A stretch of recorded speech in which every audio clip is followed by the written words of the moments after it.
Legit. Kwentuhan ng barkada tungkol sa anything hit. Legit.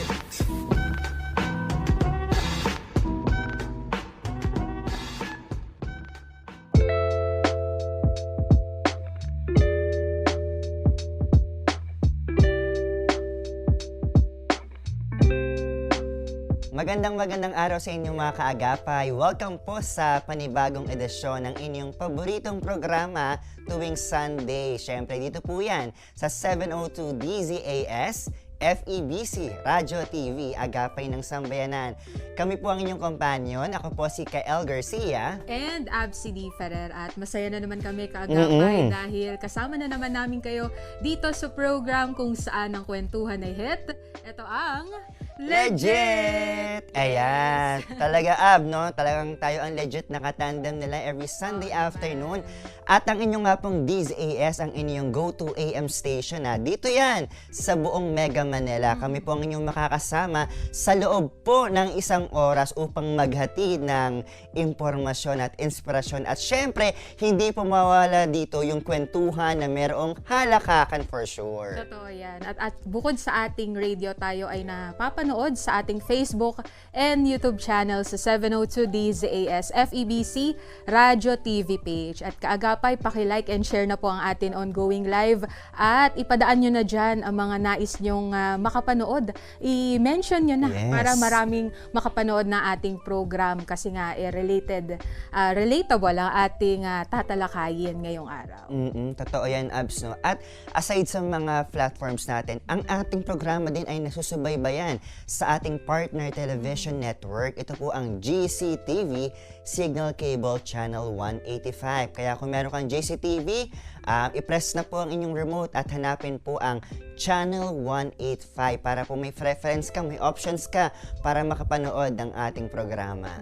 Marami tayong platforms na yun nga na-mention natin, tayo napapakinggan sa radio, sa ating Facebook and YouTube channel at sa ating partnership with GCTV. Meron din tayong sarili na mobile app at yan ang ating FEBC PH Stream app na pwede nyo pong i-download sa Google Play Store and the Apple App Store. Diyan nyo po kaagapay mapapakinggan ng different regional stations ng FEBC Philippines sa Luzon, Visayas, and Mindanao. Grabe, no? Talagang anywhere, any platform, mapapakinggan nila tayo. Kaya, ayan po talaga yung kinagandahan ng technology and we are grateful na dapat minamaximize natin whatever resources na meron po tayo. So, kaagapay, no?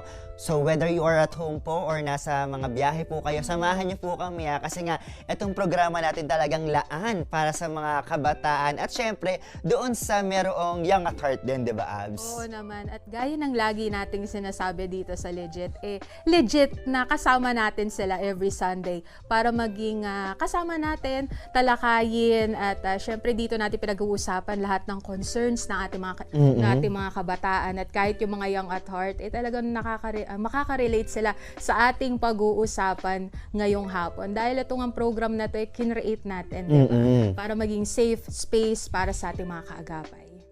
Talagang yung program na to gawa ng kabataan para sa kabataan because we believe po na ang bawat isa ay may something valuable to share and learn. Kaya naman mga kaagapay, ang spotlight ng program natin is pag-usapan ano po ba yung mga relevant issues and concerns na kinakaharap ng ating mga kapwa kabataan. Ikaw na nakikinig at nanonood po ngayon, bilang kabataan, ano po ba yung concerns mo?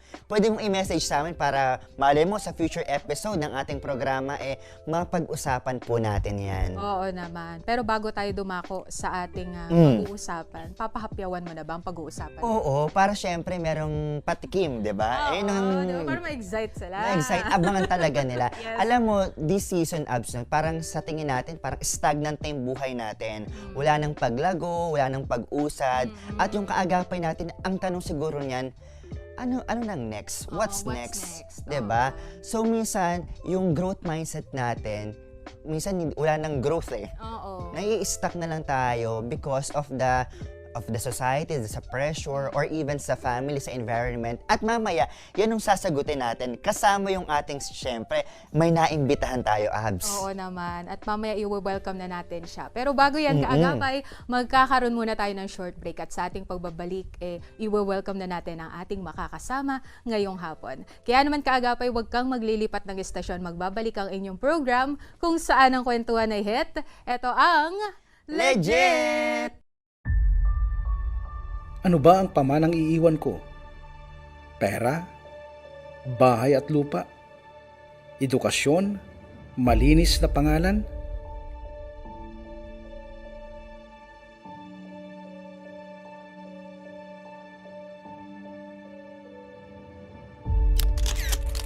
The legacy of FEBC is simply the millions of souls that have come to faith in Christ throughout the vast Asian area.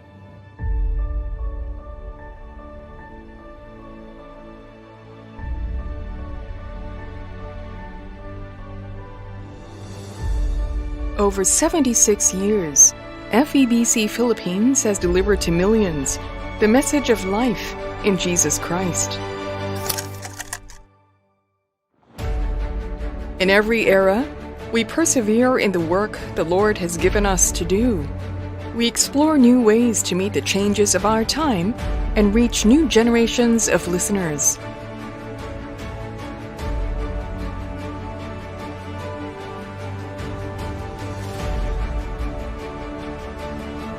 Real lives, real stories. FEBC reaches families and communities across the nation. Help us make it possible for every Filipino to hear the life-changing message of Jesus Christ. What the Lord began, He will complete. So let's move forward in faith together. Ikaw, ano ang pamanang iiwan mo?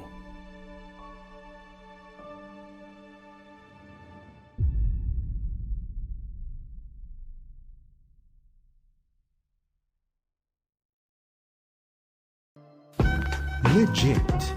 Kwentuhan ng barkada tungkol sa anything hit. Legit.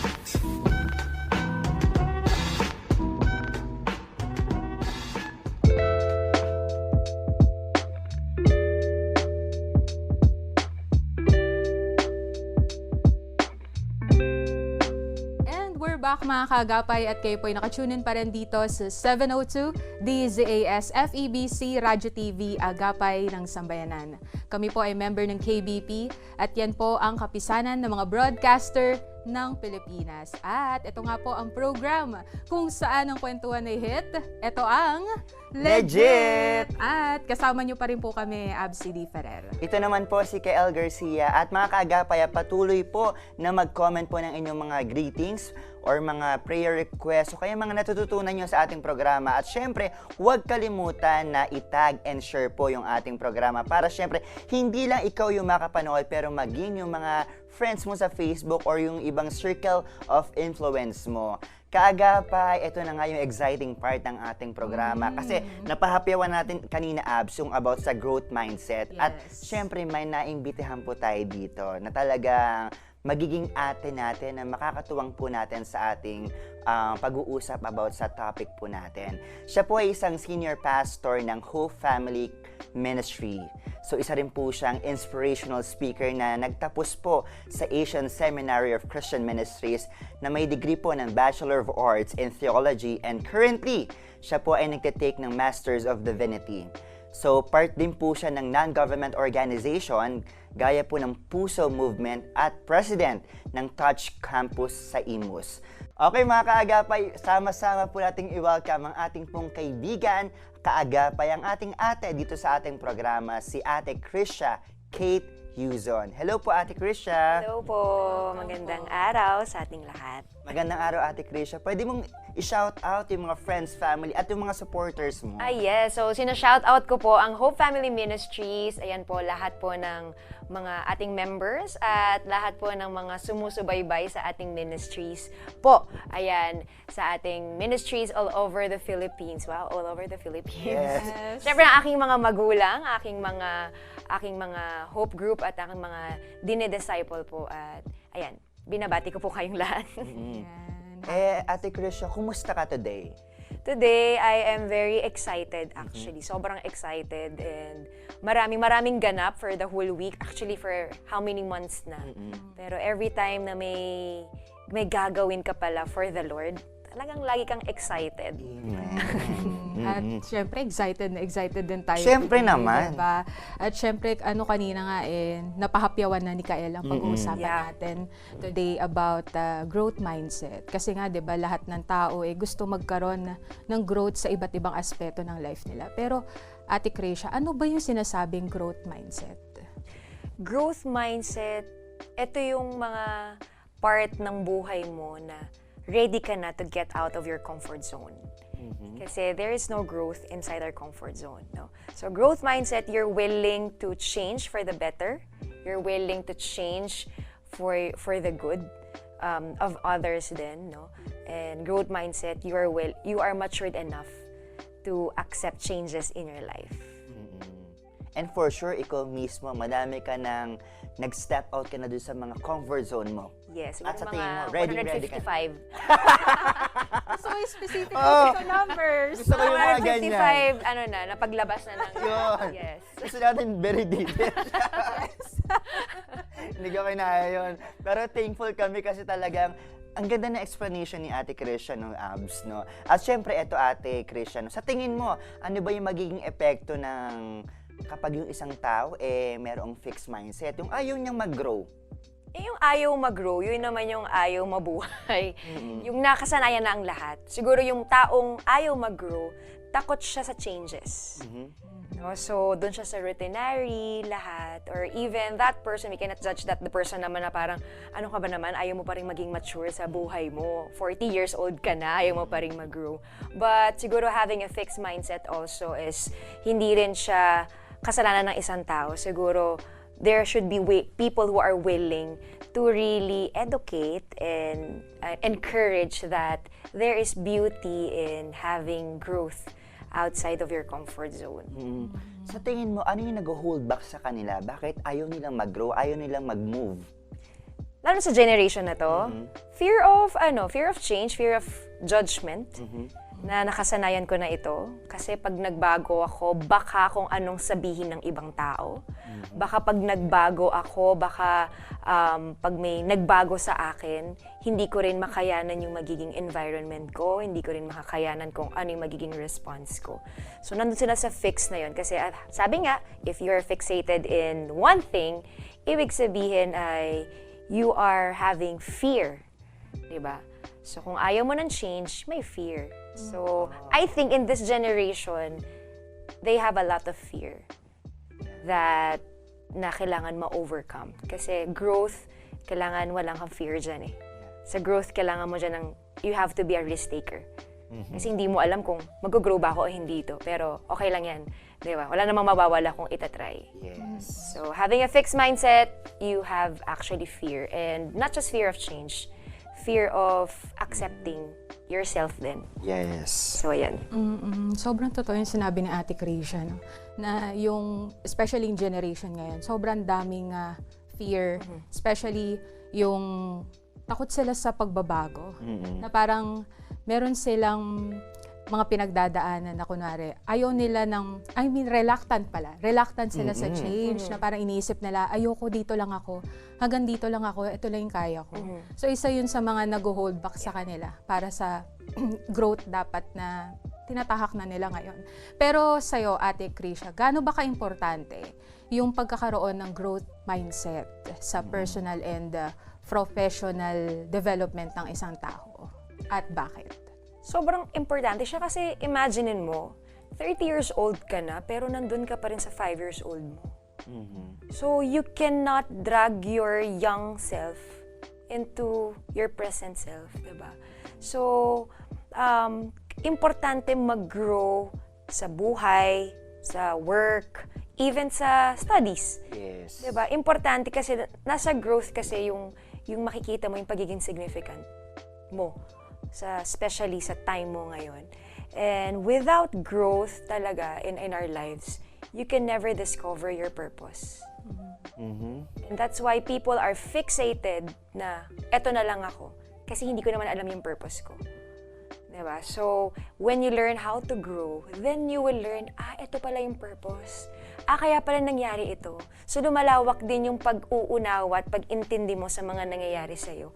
Because, little did you know na habang ikaw ay labas ng comfort zone mo, mas nahuhubog ka pala doon sa nalilid ka pala talaga doon sa pinaka-purpose mo. Bakit ka nabubuhay ngayon?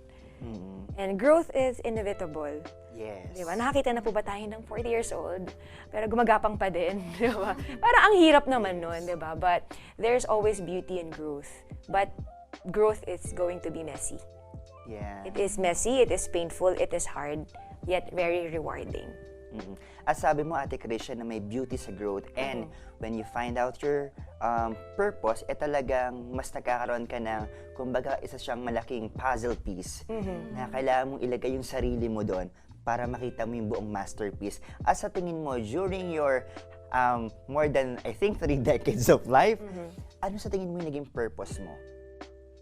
Naging purpose ko talaga as, eto ngayon, being in the ministry, being what, isa lang, is to glorify God in my life.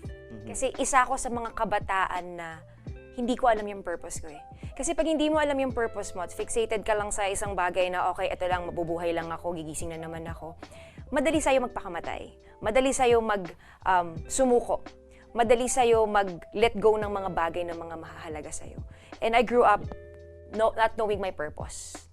And dahil hindi ko alam yung purpose ko, napariwara ako. Up until na-realize ko, hindi pala ako nabuhay lang. Binuhay ako ng may dahilan. At yung pagtanto ko nun na kahit sabihin mo na parang, ano ba naman yan, napaka-churchy naman ang sagot na, but no, I really live today to glorify God in everything that you do. Not just in the ministry, not just inside the church, but even pagkagising mo, doon mo na makikita yung purpose mo. Kasi sabi nga, isa lang meron tayong buhay na ito. Diba? Pagdadamot mo pa ba sa Diyos na nagbigay sa'yo. So, ayun, yun lang talaga yung natutunan ko kasi isa ako sa mga ligaw dati. But now, when you're certain about your purpose, all you can do is just serve that purpose to glorify God. Definitely said, Ate Krizzia. And we are so grateful kasi parang talagang yung buhay mo, talagang nilaan mo na for the ministry to reach the young people. And alam natin, di ba, we want to grow in different aspect ng buhay natin. May mga listeners and viewers tayo, Ate Krizzia, na maybe some of them are students, nag-aaral pa sila, or some of them are young professional. Sa tingin mo, sa mga different roles natin, ano sa tingin mo yung nag-hinder para sa atin para mag-grow tayo? Babalik tayo sa purpose pa din.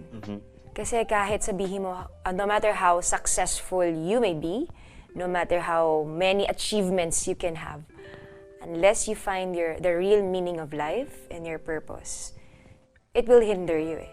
And like ko itong sinasabi sa mga kabataan, sometimes we're hungry for success and forget to be significant. Diba? Ang dami mong success sa buhay, akala mo, because growth is not, hindi siya nasusukat sa success mo. Yes. Kung gaano nakalayo at kataas yung narating mo, hindi nasusukat ang growth doon. So, growth is found when you are significant into someone's life. Diba? Sabi ko nga, pag nasa school ka, successful ka, magna cum laude ka o summa cum laude ka, lahat na ng laude nasa iyo na, lahat na ng medal nasabit na sa leeg mo, di ba? Ikaw na yung, sige na, ikaw na yung favorite, ikaw na lahat, hinakot mo na, inuno mo na lahat, ganyan. Pero anong maalala sa'yo matalino? Pero ikaw na, you're just doing your best, you're there to be a good friend, to be a good student, and to just be as significant. And pag magkakaroon ng high school reunion, sino maalala? Sino maraming friends? Yung naging significant. Because being significant is also being successful. You grow not because you have been successful, not because you grow so much. Nag-grow ka kasi nakita mo yung significance ng purpose mo at purpose ng mga ibang tao sa paligid mo. And that's what will make you even more successful. Ang ganda, no? Talagang doon mo makikita na mas importante yung naging impact ng buhay mo sa mga tao sa paligid mo, Yes. diba? Ano yung naitulong mo, ano yung naiambag mo.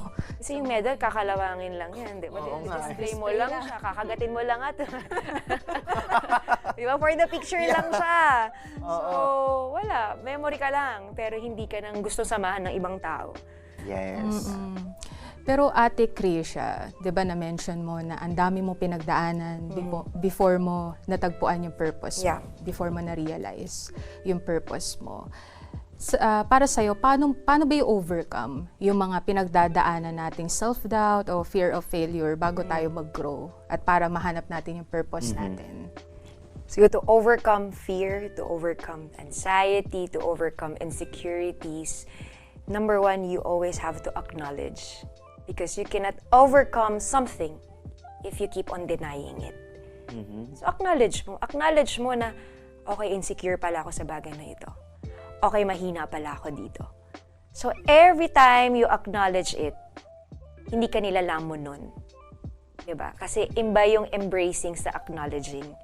So madalas, yung iba, hindi na-overcome yung mga trials, mga hardship, yung mga anxiety, yung mga insecurities, yung mga lahat ng pain sa buhay. Simply because in-embrace nila. No? So, ang secret for us to overcome things, one step at a time, acknowledge things. Kasi when you learn to acknowledge your weakness, your insecurities, when you learn to acknowledge na, okay, may anxiety pala ako sa part na ito, okay, mahina pala ako sa part na ito, then you will have to reflect na ayokong manatili dito. I will acknowledge but I will never embrace it. So what I will embrace is, alam mo yun, how can I overcome it? And that will make you an overcomer. Yes. Acknowledging, not embracing. Ate Krizzia, paano? Siguro may mga kabataan tayong listeners and viewers na some of them talaga are students na ina-acknowledge naman nila na mahina sila. For example, ako hindi na ako lalayo. I'm not good in math. Pero how can I overcome that struggle? Ayun. Ako din, hindi rin ako magaling sa math. Pare-pareho. Kaya ako nag-Bible school. Kaya ako nag-com. Kaya ako nag-Bible school. Nagulat ako, merong algebra. Sabi ko, Lord, akala ko ba na-deliver na siya? Okay. Balik tayo sa math. No? So, I really hate math. So, actually, hindi pangalawa pala. Ang hate ko pala Filipino. Kasi mahina ako sa Filipino. Pero yung math, sumusunod talaga siya. How did I overcome it? I learned to seek help. Because you are not able to overcome things if magpa-pride ka lang na hindi, okay na to. Hindi, magkukwit na lang ako. But if you want to be an overcomer, you have to be a seeker of help. Pero eto, living testimony to, no? Minahal ko yung math nung natutunan kong respetuhin at mahalin yung teacher ko. Kasi minsan dahil ayaw mo sa subject, ayaw mo na nga yung subject, mahirap na nga, naiinis ka pa sa teacher niya. Sa teacher mo. Ganyan. So, sabi ko, dapat magaling yung teacher ko. So, may maraming magaling pero ayaw mo yung subject. Yes. Di ba? Pag gusto, maraming paraan. Pag ayaw, madaling hindian. So, sabi ko, ayoko magkaroon na ng palakol sa card ko, ang pangit, di ba? Then I learned how to honor and appreciate my teacher.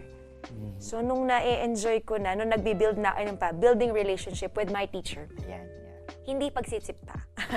Ibang bagay yun. Ibang bagay yun. Relationship. And sabihin mo sa teacher mo, yun na, naging honest ako. Sabi ko, ma'am, sobrang kalawang na talaga. Sobrang hindi ko talaga mahina yung dito ko. Sabi niya, gusto mo din doon? Sabi niya, gusto mo bang bagalan ko yung pagsasalita ko? So, nag-adjust siya. So, being open pala, and yun nga, sa professor mo, kung ikaw ay mahina sa math, at kahit anong subject man yan, if you learn how to acknowledge it and be honest about it, then, shucks, andali lang pala. Yun lang pala yun. Diba, i-add mo lang pala. Kaya pala ako namamali kasi sinasubtract. Mali talaga. So, yeah, acknowledging and being honest. And of course, siguro, ayun lang, seeking help din talaga. will make you overcome, lalo na sa mga estudyante. Kasi ayaw nating graduate lang tayo ng wala lang. Gusto nating graduate tayo ng hindi lang maging matalino, pero, di ba, sabi nga, diskarte, di ba? Pero mas maging makatao din. So, yung mga prof natin or mga teacher natin, alam nila, ito pala yung weakness ng estudyante ko. Kasi kala ko naman nagigets mo. Pabibo ka lang pala. Yung ganyan. But, yeah, that's one thing that I have learned when I am not good at it. I'll try to, be honest. Yeah. And maganda rin yung sinabi mo, ate, na we should acknowledge all our weaknesses. Yes. Kasi, huwag na tayo magpaka-hypocrite, no? Now, we can do anything, we can do everything. Yes. Totoo yung sinabi mo, seek help. Wala namang sigurong mali, no? Na mag-ask tayo ng help. Hindi naman tayo one-man team that we can do anything that we want. So, eto, Ate Krizzia, napahapiwan mo na, pero can you give us more practical steps para syempre ma-overcome natin ang mga struggles natin at hindi tayo mag-stuck doon sa fixated mindset at ma-achieve natin yung mga goals natin in life? Siguro ito, one thing na problema ng generation na ito, no? There's this na tinatawag natin yung anong personality mo. There's this called na extroverted and introverted. Ano ka dyan? Siguro sabi nga, wala pa naman na yung ambivert, pero sobrang extroverted. Yes. Eto, so for example, that you have learned that you are introverted. In-embrace mo na masyado yung personality na nakulong ka na doon. Ayoko ng tao, introverted kasi ako. Kasi ganito. Diba? So, wala kang sense of, kailangan mo overcome yung pagiging introverted mo. Pag marami kasing tao, parang nahihirapan akong huminga, parang napapagod ako agad. So, hindi yung personality mo, dapat mas maging stronger kung sino ka. Dapat it is your core, it is you yourself will be stronger than any personality. Ito naman, pag extroverted ka, hindi ko kaya mag-isa kasi kahit mag-CCR ako, kailangan ko ng kasama. Di ba yung gano'n? Sobrang gusto mo talaga ng people.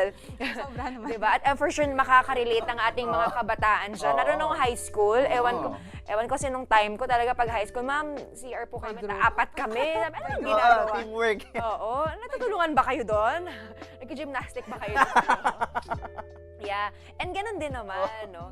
So, yeah, and siguro practical tips talaga, it's number one sa this generation.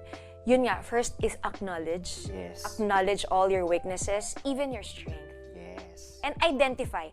Acknowledge and identify. I always do this to people. Identify your weakness and strength. Ayan. Minsan, ang hirap natin maglagay sa strength natin. Oo nga eh. Diba? Minsan, ang hard mo sa sarili mo. Ayun. Acknowledge your weaknesses. Identify your weaknesses and strength.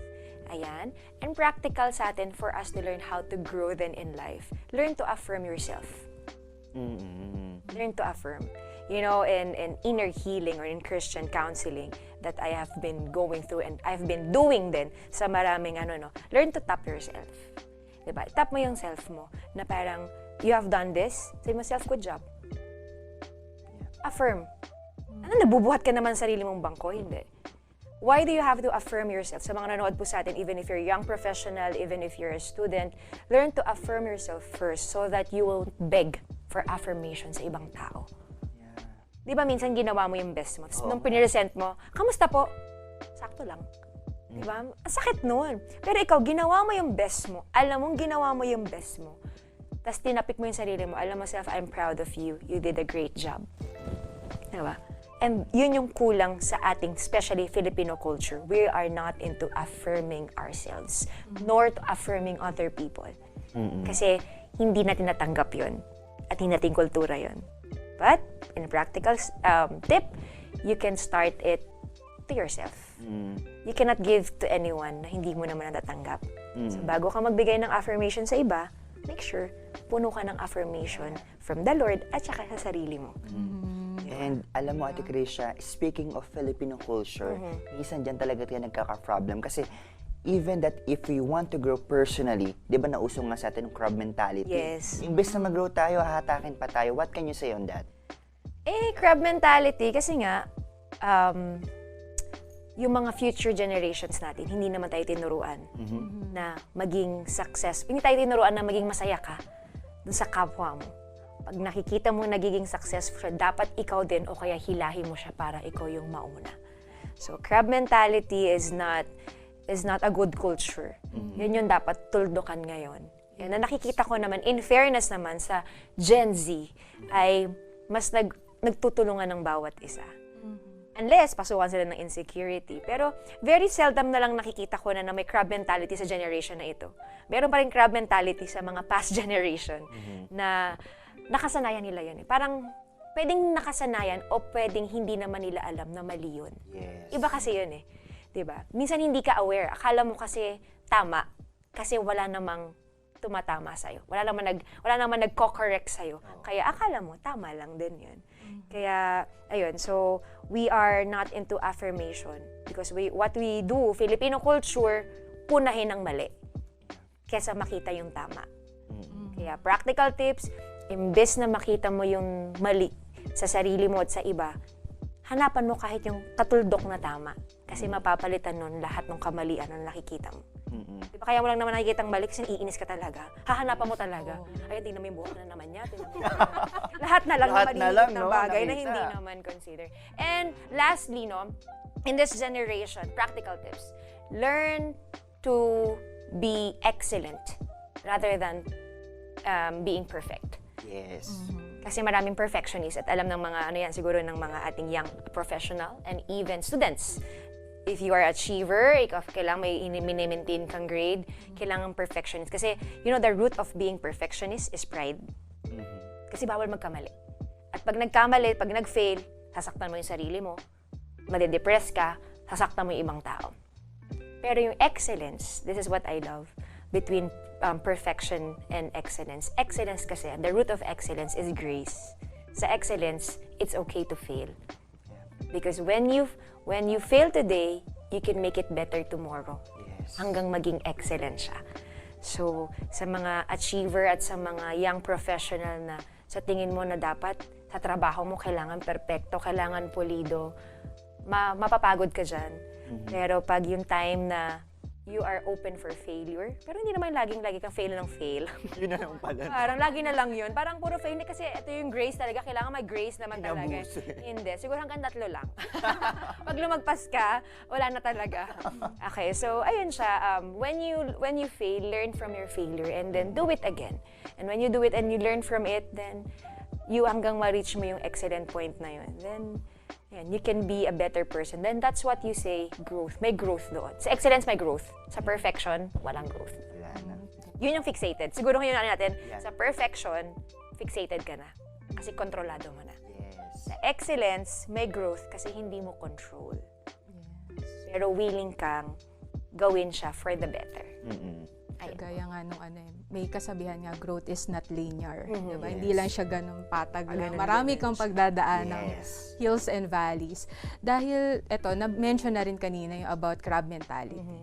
Isa rin sa mga pinagdadaanan ng ating mga kabataan, yung culture ng smart shaming. Ayan. Hindi ba? So, what can you say about that, Ate Krizzia? Sige, example nga ng smart shaming ngayon. Ay, yan na naman si Ate Krizzia, nagmamagaling na naman. Hindi ikaw na. Kunyari, Oo nag-suggest ka ng Ayan, so magandang mga idea. gaslighting, yung mga sarcasm na Oo, mga mga ganyan. Well, yung iba naman, hindi mo man naman papipigilan yun, kahit di naman tayo, di ba? So, with that, always reflect on the words that you say.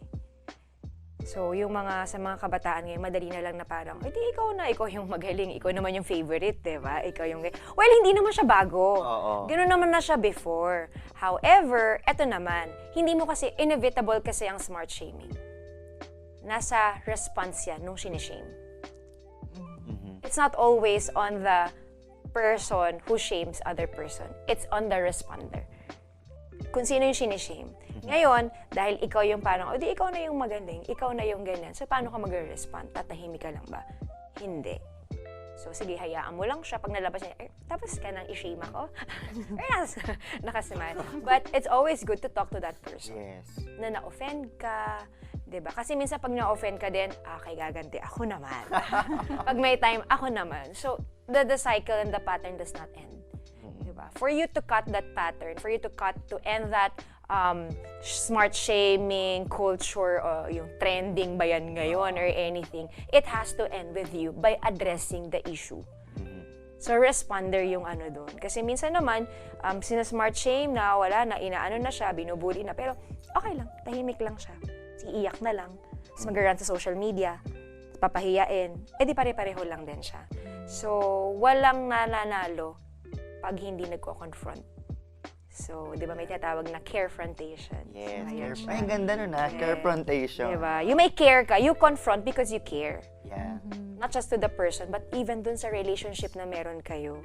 Di ba yung iba mag-confront talaga namang Very aggressive. Oo, aggressive. Di ba? Tuduro-duruin mong ganyan. Parang ayoko na mag-confront. Ganun pala. Pero pag may confrontation na, kunyari, kapatid, alam mo yung kanina yung sinabi mo na ako naman yung favorite, ano yung ibig sabihin mo nun? Or parang medyo na-off lang ako. Or do you really mean it? Ay hindi, ano lang yung pa-joke lang yung kasi akala ko. Kasi iba minsan ganun, akala ko kasi game ka sa mga jokes. Ganon. Akala ko game ka mag-ano tayo dito, close tayo dito. So minsan yung over-familiarity, yun din yung problema. Kaya nagkakaroon ng smart shaming kasi may over-familiarity na.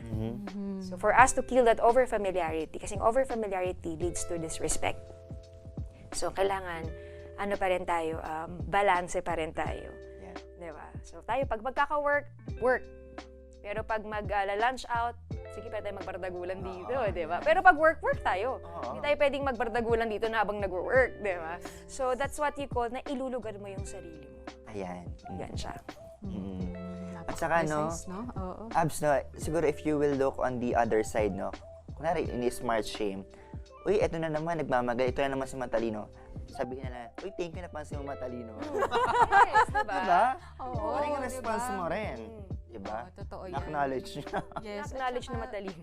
Oo. Tsaka, yun nga kumbaga, ang makokontrol lang natin is our response. Yes. Hindi natin makokontrol yung mga words ng tao Yes. towards us. So, Ate Krizzia, applying the growth mindset, balik tayo sa growth mindset, paano ba natin gagamitin ito to keep evolving and learning continuously? Growth mindset is you just have to love learning new things. Unlearn the old, learn the new. Kasi sometimes it's hard to unlearn things Wala rin palang growth doon. For you to move forward, for you to appreciate kung ano yung nangyayari sa generation ngayon, learn to unlearn things. Diba minsan kasi sobrang punong-puno ka na ng past mo. Tapos yung mga natutunan mo from the past, eto pa rin yung nilalagay mo dito sa present, hindi na nga siya akma. So learn to unlearn things, then be humble enough to learn new things kahit mas bata pa sa'yo. Yes. Diba? Kahit sa mga bata natututo tayo So you don't just learn from the people that you like to learn with, but learn from those people na nakakasalamuha mo, bata man yan o matanda. O sa mga bagay na nakikita mo, kahit simple lang. So it's one of like unlearning things talaga. Kasi mahirap yan sa Pilipino. And then, nung bata nga ako Ganun. Laging may ganun. Ay, nung kami nga So, alam mo yun, na parang nahihirapan tayo mag-move forward. Simply because we don't have the courage to unlearn. Yeah. Kasi ito na yung, dito na ako yumaman dito na ako umano. Hindi. Mayayaman ka pa pala kung i-unlearn mo yan at magkakaroon ka ng humility, humble heart, and courage to learn new things kahit mas bata pa sila sa inyo. Saka maganda rin, no? Unlearning things, learning new things, and even relearning things. Relearning, yes. Relearning things yung mga kinalimutan mo na. Oo. Yes, maganda yun. Yung mga dapat na ina-apply mo ngayon, kailangan, nung nakalimutan mo na, kailangan pwede mo rin palang i-apply pa rin ngayon. Exactly. At ito, Ate Krizzia, gusto kong puntahan personally yung naging journey mo. Ibahagi mo sa aming mga viewers and listeners, ano si Krizzia noon na merong fixated mindset? At syempre, paano nakatulong sa'yo? Paano mo na-overcome to? Siguro I'm gonna share, okay lang yung testimony ko. No? It's really long. Pero as you asked that, ngayon nagtatakbo nga, oo nga no. Naka-fixated ako noon sa sa buhay ko na bunso ako, na walang pakialam sa akin yung magulang ko, na nakalimutan ako. Nagrebelde ako kasi lumaki ako sa ibang bansa. And I felt like abandoned kahit kasama ko naman sila. Kasi nagkaroon ng mga apo. So, parang 6 years old pa lang ako, may apo na. So, alam mo yon, everything, naka-fix yung mind ko, I am not loved, I am not accepted here in this family, kahit sa ibang bansa. Sabi, pag bunso, spoiled. Pag nasa ibang bansa, masarap ang buhay. Parang sabi ko, scam yata yun. Parang hindi ko naranasan yun ever in my life. But as I grow older, maraming nangyari sa akin. So pag in-embrace mo na rebelde ka, in-embrace mo na rejected ka, in-embrace mo that you're not loved, it will result into your life eh. Kasi your thoughts will shape your life. So, naging rebelde ako to the point na napauwi ako ng magulang ko sa Pilipinas dahil nag-inom, bisyo, barkada, pagdating dito, medyo naglaylo, ganyan. Pero marami akong pinagdaanan sa buhay na mahirap na hindi siya, akala ko pang telenovela lang. Pero nararanasan ko pala, napalayas ako, napatira ako sa may Malabon, sa squatters area, na parang, totoo ba to? Tapos bumalik ako sa Dubai para nga mag-aral ulit ng college. Hindi ako nakapag-aral dahil nga nagkasakit yung daddy ko, kailangan niyang umuwi. After 2 months, mami ko naman. So, mas nabubuo yung galit na talagang wala silang pakialam sa akin.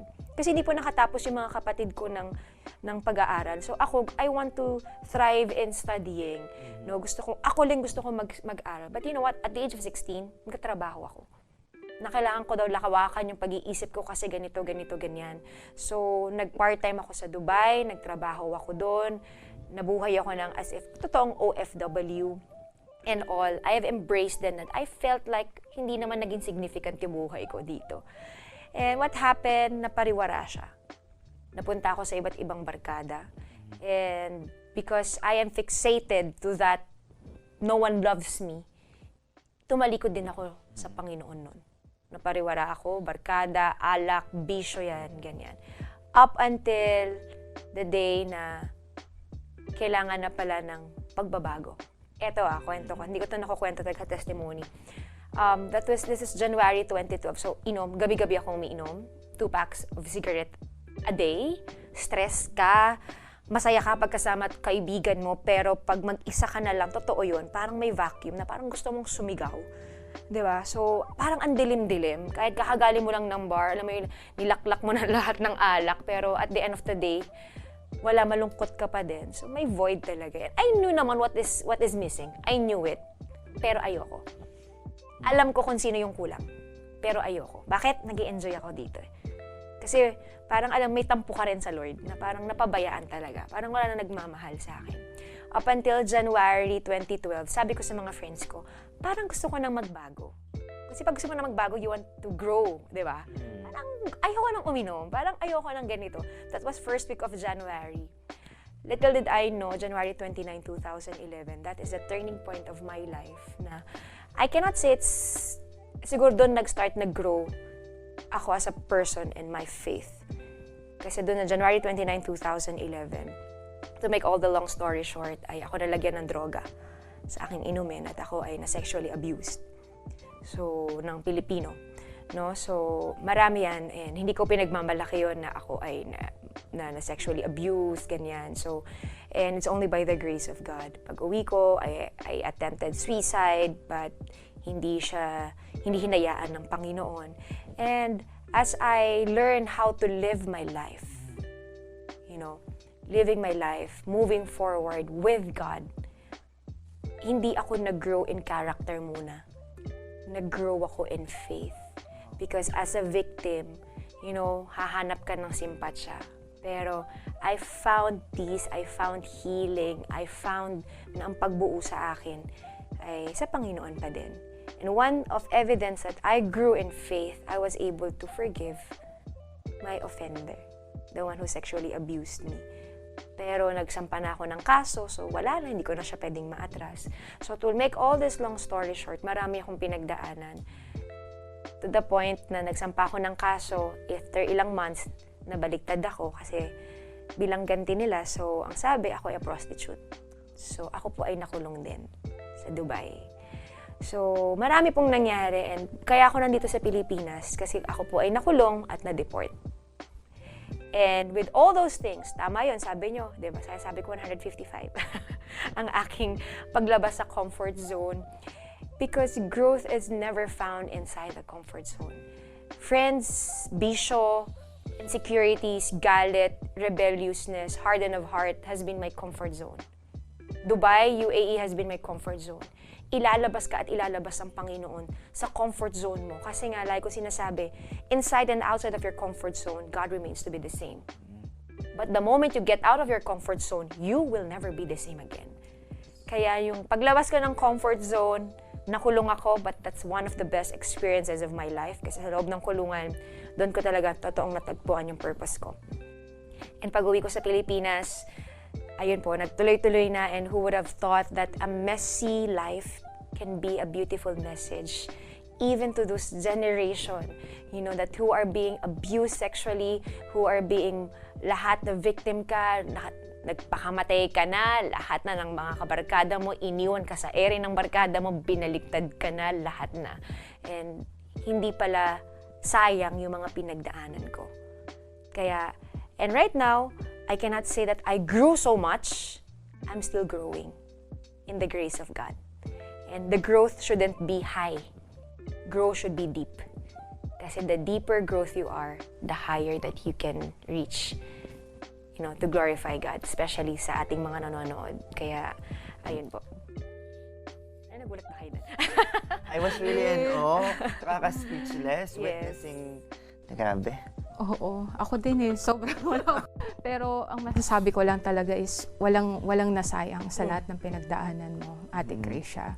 Talagang kitang-kita mo kung paano siya tinransform ng Panginoon. Right now, tignan mo, nagsasalita siya, sharing her testimony sa mga kaagapay natin na I'm sure maraming mai-inspire sa storya niya. Totoo, Abs, no? Sabi nga ni Ate Krizzia, from being a mess into a beautiful message. And ito yung gawa ng Panginoon.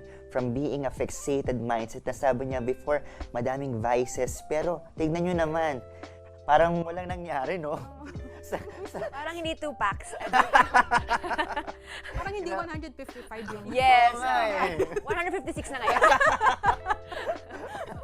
Pero thank you so much, Ate Krizzia. Kaya naman, bibitinin ka muna namin, ha. Siyempre, alam ko, huminga ka muna, kumuha ka muna ng Kagaya namin, mo. hihinga muna kami. Hihinga muna din kami, ha. At sa ating pong pagbabalik, siyempre, makakasama po natin sa Ate Krizzia para siyempre magbahagi pa ng kanyang kwento. Kaya naman po, magbabalik po ang programang laging may kwentong hit. Ito po ang Legit! Kay gandang buhay! Kay saya-saya! Bakit? Kaya sabihin mo. Ang ALK ay muli mo nang mapapakinggan. Paul Pasco po, muling sasayang papawid dito sa 702 DZAS. Magkakasama tayo tuwing linggo, alas 10 ng gabi hanggang alas 11:30. Para sa Ayos Lang Kaibigan! Sabihin mo. Linggo, 10 to 11:30 ng gabi. Ayos Lang Kaibigan! Lamang ang pinto at lagusang daraanan, di ko kayang huminto, maubusan ng daanan. Kasalanan kong ito, di ko kusang nabayaran ng pilak man o ginto, yun ay ang katotohanan, yeah, yeah. Kaya sabihin mo, sino ang bumago, si Kristo? Ito ang 702 DZAS, agapay ng sambayanan, napapakinggan sa buong mundo sa www.febc.ph sa pamamagitan ng Bitstop Network Services. Legit. Kwentuhan ng barkada tungkol sa anything hit. Legit.